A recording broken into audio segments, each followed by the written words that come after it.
Boa noite, galera. Vamos falar hoje sobre bônus da sequela do Covid-19, ok? Sequelas respiratórias. Gratidão. Então vamos lá. Bem, a primeira coisa que eu quero falar com vocês é quando eu tenho o Covid-19, a principal sequela respiratória vai se caracterizar por um problema de pulmão restritivo. Então, eu vou ter diminuição dos volumes pulmonares, o pulmão vai ter sua extensão reduzida pela destruição tanto do interstício quanto do parênquima, isso é, pegando alvéolos, inclusive, e eu vou ter uma diminuição da complacência pulmonar, quer dizer, o meu pulmão vai ficar rígido, ele não vai conseguir mais se expandir de forma adequada, e seu recuo elástico também vai ser comprometido. Então, vai ter armazenamento de ar, apesar da diminuição de volumes, ok? Aqui nós podemos ver, então, uma ultrassonografia mostrando as características do padrão restritivo do COVID e da síndrome pós-COVID também. Então, nós podemos observar, gente, essas partes brancas, né?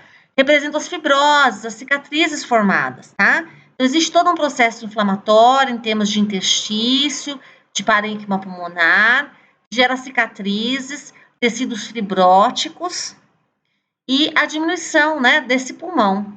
Em alguns quadros, nós podemos observar também uma consolidação em um edema subpleural, que é característico de alguns tipos de pneumonia que surgem no COVID, ok? Ou mesmo quando o paciente apresenta algum tipo de sequela cardíaca, né? Principalmente nos fenótipos do tipo H, que são mais graves, passam por internação na UTI. E é muito importante que a gente possa estar utilizando a espirometria, que é um teste muito simples, de fácil aplicação, barato, e nós podemos distinguir, então, entre o padrão restritivo e obstrutivo, né, respiratório, e distinguir também se existe já o padrão misto. Porque, como eu falei, a síndrome pós-Covid, ela se caracteriza por um padrão do tipo restritivo, mas o mais comum é o paciente ter alguma alteração mista, tá? E a espirometria, ela não é só importante para a síndrome pós-Covid, ela é importante para detectar qualquer tipo de problema respiratório. Então, por exemplo, pacientes com síndromes com doenças neuromusculares, é muito comum esse padrão restritivo, ok? E, então, pacientes com doenças ocupacionais, por exemplo, mecânicos, eletricistas, trabalhadores de estaleiro, encanadores. Então, eles vão inalar partículas pequenas de asbesto que vão estar pegando ali os alvéolos, os bronquíolos respiratórios terminais, e causando esses processos inflamatórios.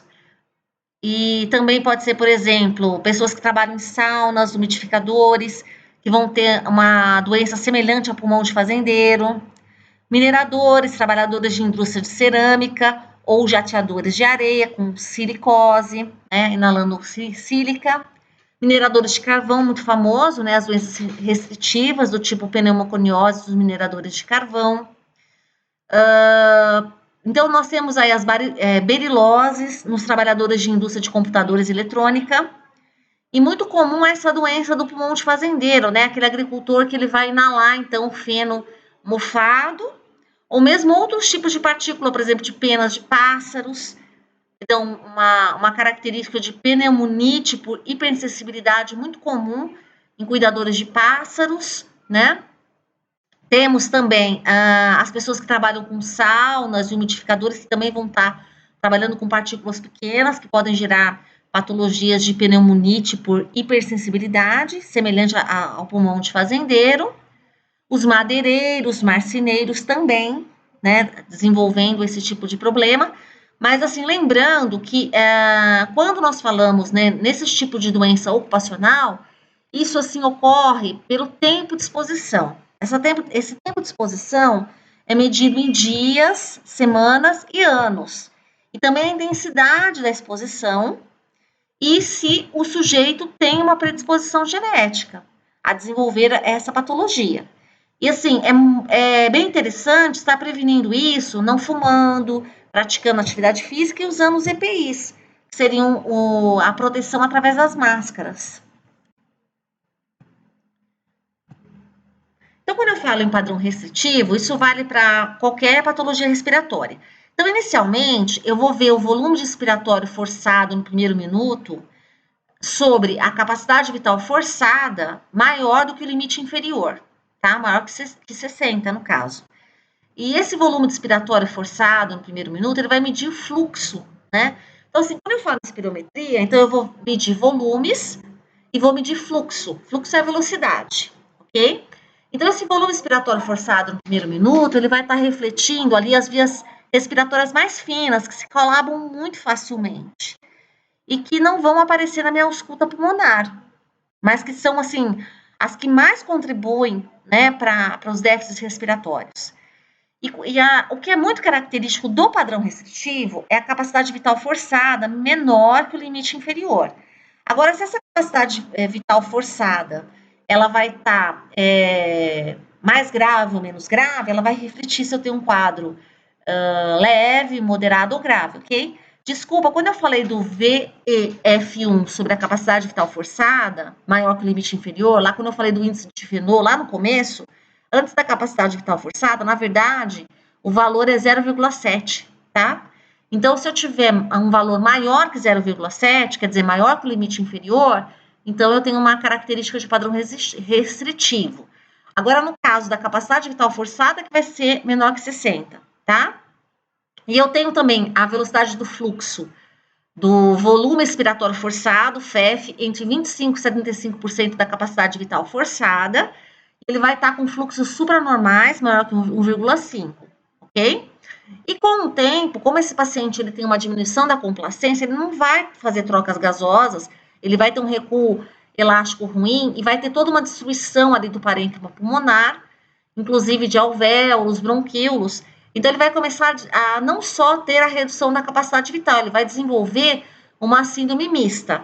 Então, ele vai começar a ter a redução desse volume expiratório forçado no primeiro minuto, dessas vias aéreas mais próximas dos alvéolos, e depois ele vai ter uma redução desse índice de Fenot, né? Então, o volume expiratório forçado no primeiro minuto sobre a capacidade vital funcional, ela vai estar menor que 0,7, ok?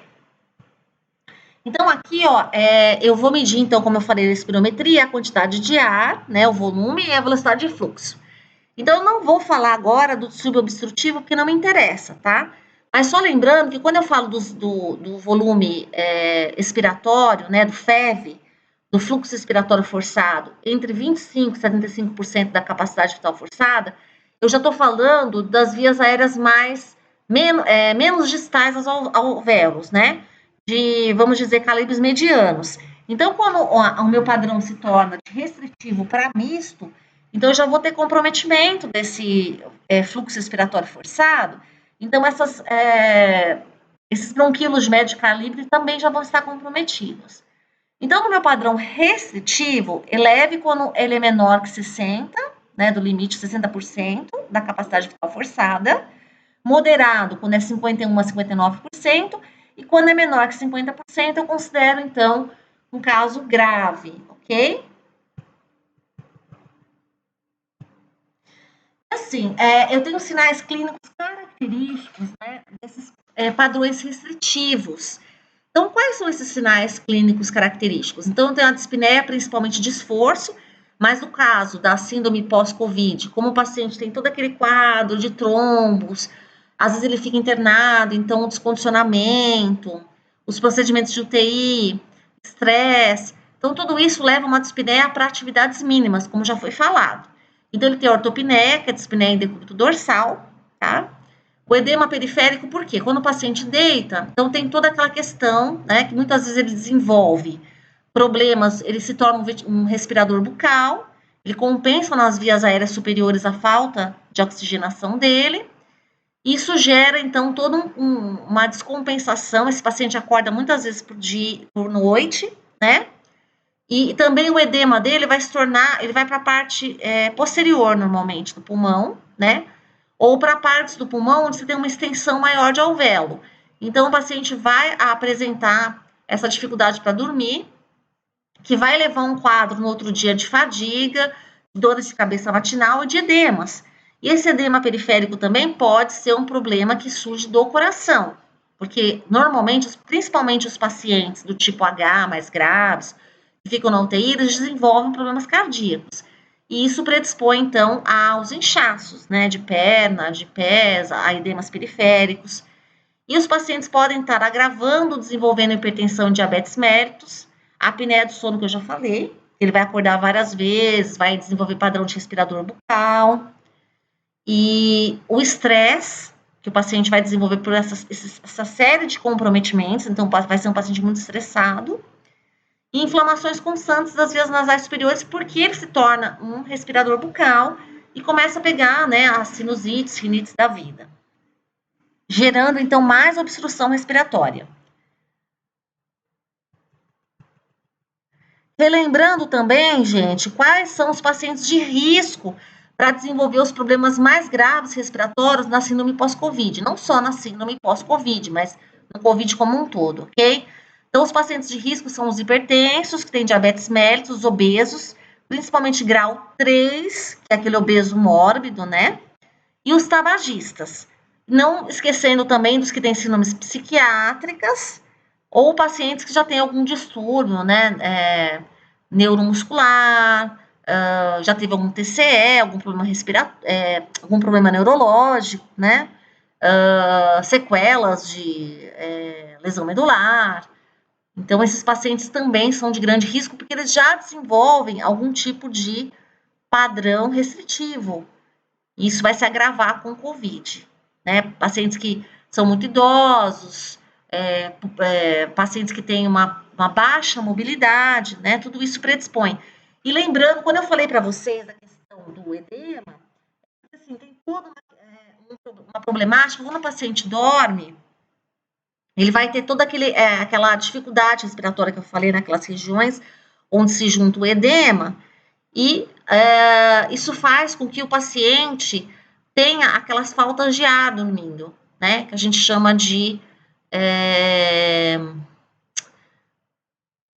tem um nome específico, eu esqueci agora, mas que o paciente vai ter mais dificuldade de respirar quando ele está deitado.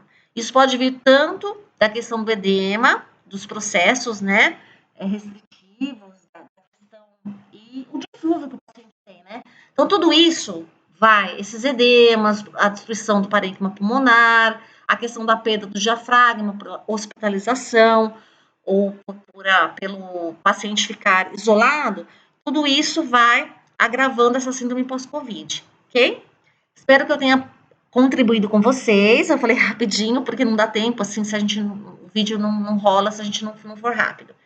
Mas, assim, fico muito feliz de estar com vocês. Gratidão!